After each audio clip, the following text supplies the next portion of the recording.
So hello my dear friends, स्वागत है हमारे एक और नए वीडियो के साथ। आज हम लोग इस वीडियो में सोलो लेवलिंग का सीजन 2 एपिसोड नंबर 8 को एक्सप्लेन करने वाले हैं। अगर आपने इस एनिमे का प्रीवियस एपिसोड नहीं देखा है तो लिंक डिस्क्रिप्शन में है, उसे भी चेकआउट करना ना भूलें। तो चलिए बिना किसी देरी के इस वीडियो को शुरू करते हैं। एपिसोड के स्टार्ट में हम संजिनवू और उस डीमन के बीच में फाइट देखते हैं। तभी संजिनवू उसको अपने हाथों से गला पकड़ लेता है। तो वो कहती है कि प्लीज़ मुझे छोड़ दो, मैं सरेंडर कर रही हूँ। तो संजिनवू कहता है कि अरे ये आवाज़। फिर वो उसका मास्क उतारता है तो हम देखते हैं क्यूट सी लड़की होती है उस मास्क के पीछे और उससे कहती है कि प्लीज़ मुझे छोड़ दो, मैं सरेंडर कर रही हूँ।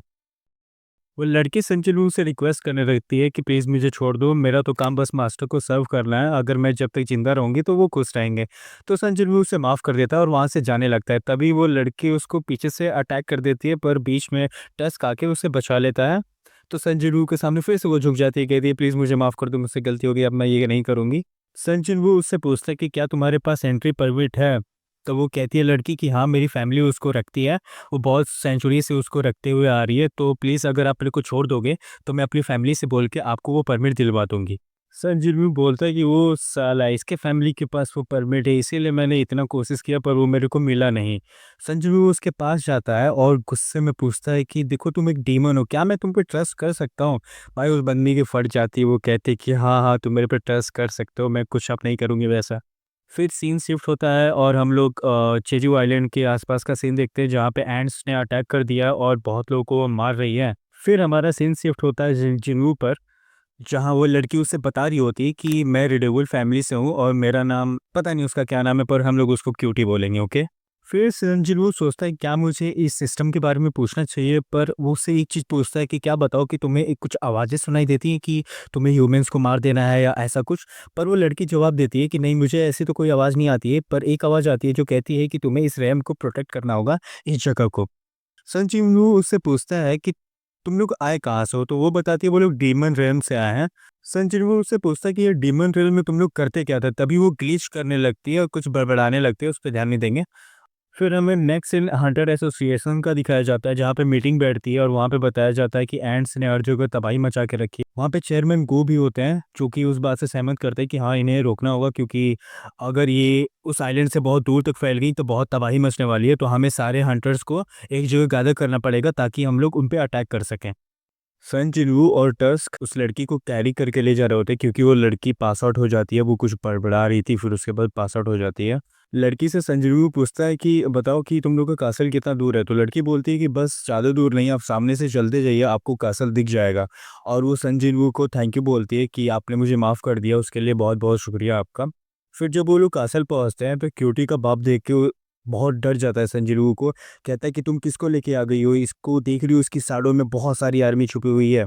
फिर संजीवू कहता है कि आपकी बेटी ने मेरे साथ डील किया है, तो आप अगर मेरे को पास दे देते हो तो यहाँ पे किसी को किसी से लड़ने की कोई ज़रूरत नहीं है, मैं चुपचाप यहाँ से चला जाऊँगा। तो उसका बाप मान जाता है और उसको पास दे देता है, पर संजीवू एक और ऑफ़र रखता है कि मैं आपकी बेटी को भी लेके जाऊँगा। तो ये देख के चौंक जाता है वो, कहता है कि ये क्या बोल रहा है, तू मेरी बेटी को लेके जाएगा? तो संजीवू कहता है नहीं, उसके लिए नहीं, आप गलत समझ रहे हैं, क्योंकि ये लड़की फ्लोर का मैप जानती है कि कहाँ पे कैसे जाना है, तो इसलिए मैं आपकी बेटी को लेकर जा रहा हूँ। फिर धीरे-धीरे डंजन वो क्लियर करके ऊपर चले जाते हैं। तो फिर जब लेवल बहुत हाई होने लगता है तो संजय वो कहता है कि तुम अब जा सकती हो, तुम्हारा अब काम हो गया, पर वो बहुत ज़्यादा इंसिस्ट करने लगती है कि नहीं, नहीं, मैं भी चलूँगी तुम्हारे साथ, मैं भी तुमको लेवल क्लियर करते हुए देखूँगी। तो संजय वो कहता ठीक है, तुम्हारी मर्ज़ी, अगर तुमको मेरे साथ चलना है तो चलो। ऐसे ही धीरे-धीरे करते वो 95th फ्लोर पे पहुँचता है, 96th फ्लोर पे पर पहुँचता है। ऐसे ही कर-कर के वो लेवल क्लियर करते-करते पहुँच जाता है आखिरी लेवल तक। 100 फ्लोर पे जब पहुँचता है तो उसे डीमन मोनार्क बार मिलता है। बरान को देखते ही संजय भी सोचता है कि यार इसका ऑरा बहुत ओपी है, और हमारी जो क्यूटी है बेचारी काँपने लगती है अपने पैरों पे कि यार।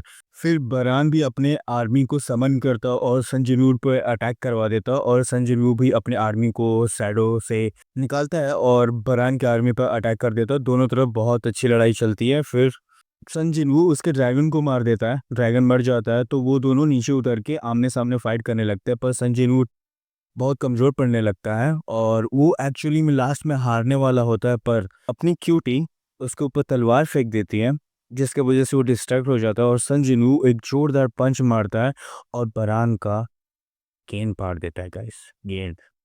सो हमारा संजू डीमन मोनार्क को हरा देता है और ये एपिसोड यहीं पे ख़त्म होता है। अगर आपको ये एपिसोड पसंद आया हो तो चैनल को सब्सक्राइब कर देना। मिलते हैं आपसे एक और नए वीडियो के साथ, तब तक के लिए bye bye, see you letter.